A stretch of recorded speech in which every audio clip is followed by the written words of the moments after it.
Bismillahirrahmanirrahim ini hurufnya ada 19.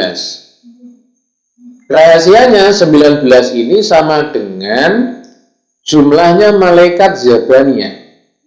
Malaikat Zabaniyah itu adalah ajudannya malaikat Malik penjaga neraka. Malaikat Zabaniyah itu kalau melihat orang yang berdosa itu suka sekali. Suweneng pol, pingin yang dicemplung nang neraka, pingin yang diubah tapi nang neraka. Kalau kita itu mau membaca bismillah, maka bismillah besok itu akan menjelma jadi tameng kita ketika kita mau diburu oleh malaikat Zabaniyah, maka akan dihalang-halangi oleh bismillahirrahmanirrahim. Makanya jangan sekali-kali meninggalkan bismillahirrahmanirrahim ketika kita mau memulai pekerjaan yang baik menurut agama. Sekarang bismillahirrahmanirrahim itu berapa kata? Berapa kata? Bismillahirrahmanirrahim itu berapa kata? Bismi itu 1, Allah itu 1, Ar-Rahman itu 1, Ar-Rahim itu 1. Berarti berapa? 4. Bismillahirrahmanirrahim ini 4 lafaz, 4 ucapan. Kalau kemudian Bismi, Allah, Ar-Rahman, Ar-Rahim, berarti 4 kata. 4 kata ini sebagai benteng kita, karena kita itu akan digoda setan dari 4 penjuru, 4 sudut. Mana saja itu 4 sudut itu? Depan, belakang, kanan, dan kiri. Karena atas bawah ini tidak bisa.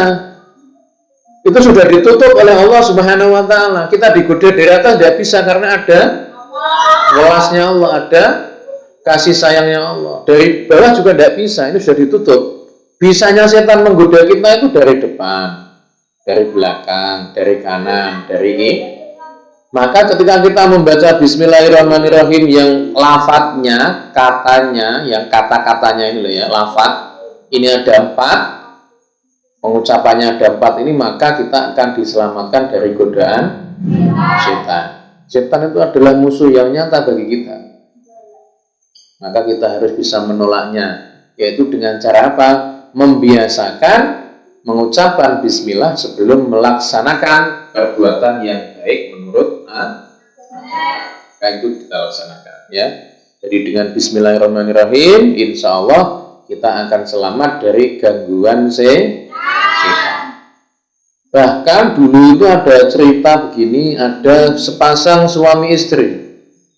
Ada suami berarti laki-laki, ada istri berarti perempuan. Sepasang suami istri ini beda perangainya. Yang suami ini ndablek, begedul, apalagi bahasa yang lain, rodok nakal, ya, tidak soleh, ya.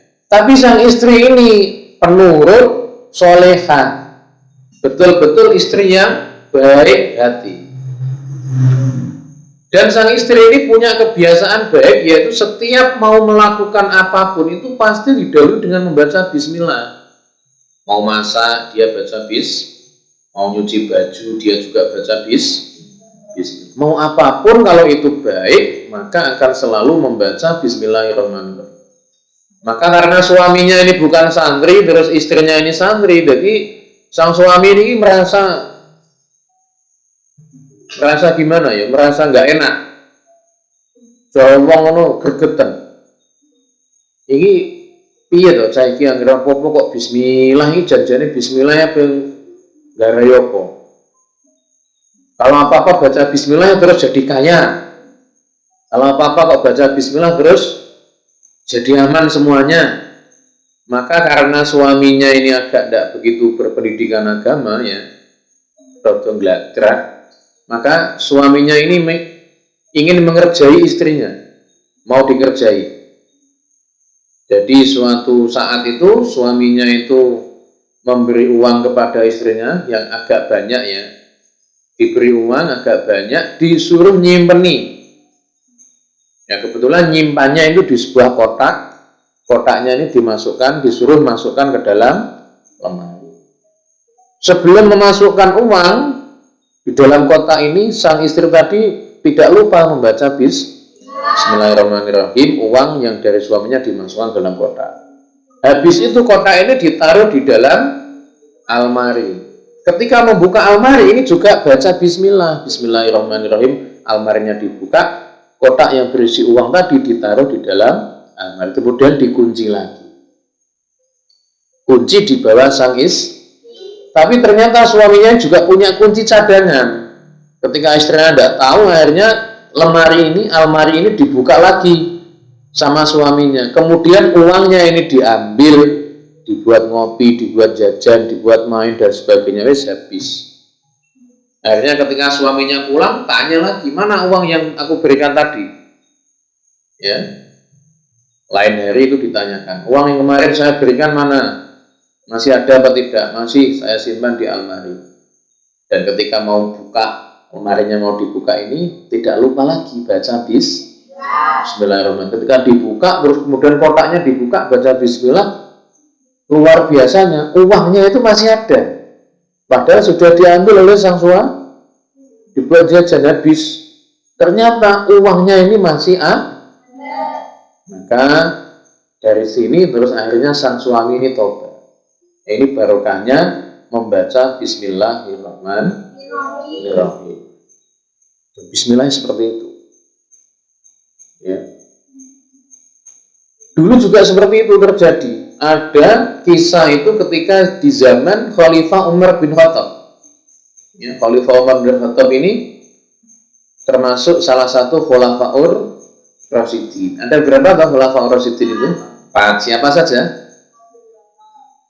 Abu Bakar As-Siddiq, Umar bin Khattab, terus Utsman bin Affan, terus Ali bin Abi, itu Khulafaur Rasyidin. Ketika Umar bin Khattab ini jadi khalifah, itu Umar bin Khattab ini mendapat surat dari kepala negara, yaitu dari Kaisar Persia kalau tidak salah ya.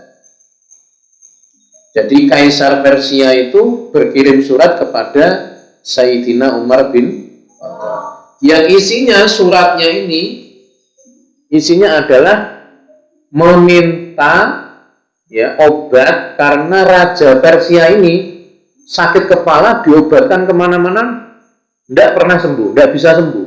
Isek ngeluh sirahnya, kepalanya sakit terus, diberi obat apapun tidak sembuh-sembuh. Akhirnya kirim surat kepada Khalifah Umar, minta diberi obat atau didoakan lah, namanya seperti itu. Akhirnya sama Sayyidina Umar ini diambilkan kopiah. Kopiah ini di dalamnya diberi kertas yang bertuliskan Bismillahirrahmanirrahim. Ini cara dibedel itu kopiah sing enek tulisannya santri mesti nek rajae bismillah ngene jero. Tolak melarat sing apa bareng ono ning ngono. Nah itu ketika diberi itu ya, kopiahnya ini diberi tulisan Bismillahirrahmanirrahim dalam kertas, di dalamnya kopiah itu. Akhirnya sama pengawalnya Raja Persia ini disuruh bawa pulang, berikan ke rajamu, suruh pakai. Anehnya ketika dipakai, kopiah ini dipakai, ini rasa sakit di kepalanya ini hilang.